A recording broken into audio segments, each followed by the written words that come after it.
Hello students, this is Miss Pooja Arun Matre, lecturer in Electronics and Telecommunication Department in Praveen Patil College of Diploma Engineering and Technology, Bhayandar East. Today's topic is C&D chapter number 2 Network Models part 2. The learning course outcomes are TCP/IP protocol suite with defined protocols in respective layers. Layer number 3 network layer, introduction and functions. Layer number 4 transport layer, introduction and functions. Layer number 5 application layer, introduction and functions. Third layer of the TCP/IP protocol suite is a network layer. The layer 3 is the network or internet layer. When transmitting data, this layer adds a header containing the source and destination IP addresses to the data received from the transport layer. The packet it creates, it will then be forwarded to the MAC or data link layer. Where receiving data, this layer is used to determine if the packet received by the host contains the host IP addresses. If it does, the data is forwarded up to the transport layer. Functions of network layer. First one is a routing. The network layer protocol determines which route is suitable from source to destination, and this function network layer is also known as a routing. Logical addressing. In order to identify each device on internet uniquely, network layer defines an addressing scheme. The sender and receiver's IP address are placed in a header by network layer. Such an address distinguishes each device uniquely and universally. Third one is internetworking. Internetworking is main responsibility of the network layer. It provides a logical connection. Fourth one is packetizing. A network layer receives the packets from the upper layer and converts them into packets. This process is also known as the packetizing, and it is achieved by the internet protocol, that is IP. Fifth one is the subnet traffic control. A network layer routers can instruct a sending station through the throttle back. It frames transmission when router's buffer fills up. Sixth one is a logical physical address mapping. It translates a logical address or names into physical address. Seventh one is a subnet uses accounting. It has accounting functions to keep track of frames forwarded by the subnet intermediate systems. Eighth one is a fragmentations. The fragmentations means dividing the larger packets into small packets, and the network layer divide the large packet into fragments so that they can be easily sent at physical medium. Fourth one is a transport layer. Layer 4 is the transport layer of the TCP/IP protocol suite. The transport layer creates a virtual transfer control or user datagram protocol connection between the network host. These layers sends and receive a data to and from the applications running on it, which is host. The transport layer assigns a port number to the processes running in an application on the host and adds a TCP or UDP header to the messages received from the application detailing the source and destination port numbers.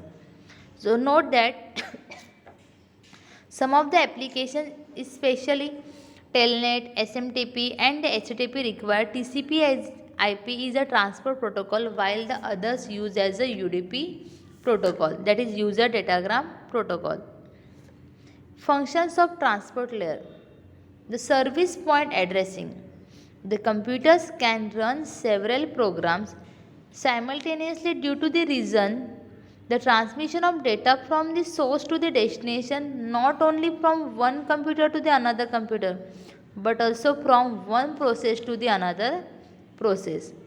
The transport layer adds the header that contains the address known as a service point address or a port address. The responsibility of the network layer is to transmit the data from one computer to the another computer and the responsibility of the transport layer is to transmit the message to the correct process. Segmentation and the reassembly. When the transport layer receives the message from the upper layer, it divides the message into multiple segments and each segment is assigned to the sequence number that uniquely identifies each segment. When the message has arrived at the destination, then the transport layer reassembles the message based on their sequence number. Next one is the flow control.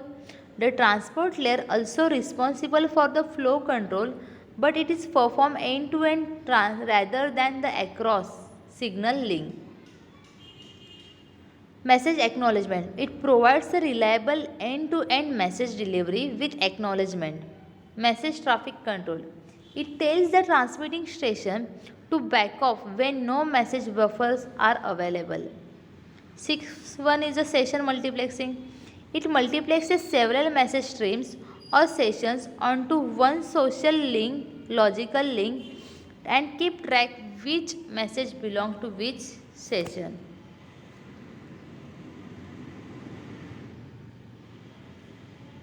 Seventh function is the connection control. A transport layer provides two services, that is connection oriented service and connection less services. A connection less services treat each segment as an individual packet and they all travel in a different route of reach to destination. A connection oriented service makes a connection with the transport layer at the destination machine. Before delivering the packets, in connection oriented service, all the packets travel in a single route. Next one is error control. The transport layer is also responsible for the error control. Error control is performed end to end rather than across the single link. The sender transport a layer ensures that the message reach at the destination without any error. Fifth layer of the TCP/IP protocol suite is application layer. The top layer or a layer 5 is called the application layer. This is where the most transmission control protocol, internet protocol TCP/IP applications live.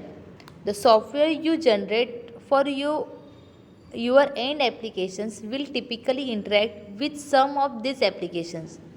And the most commonly used TCP/IP application is the HTTP Hypertext Transfer Protocol, which is used for surfing the internet. The functions of the application layer are file transfer, access and management FTAM. An application layer allows a user to access the files in a remote computer, to retrieve files from one computer, to manage the files in a remote computer.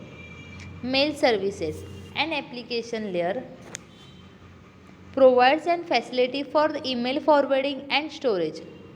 Directory services.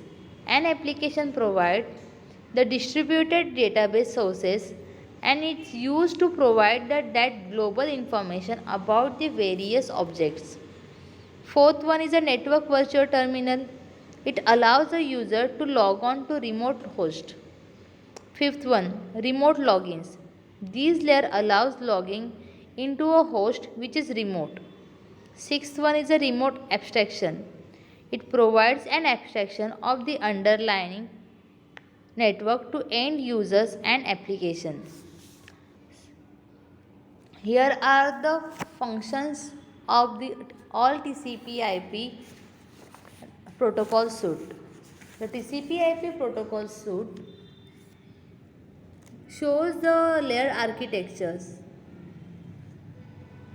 The process of establishing link between the two devices to communicate and share the information it is complicated. So that why the layer architecture helps to communicate with each other.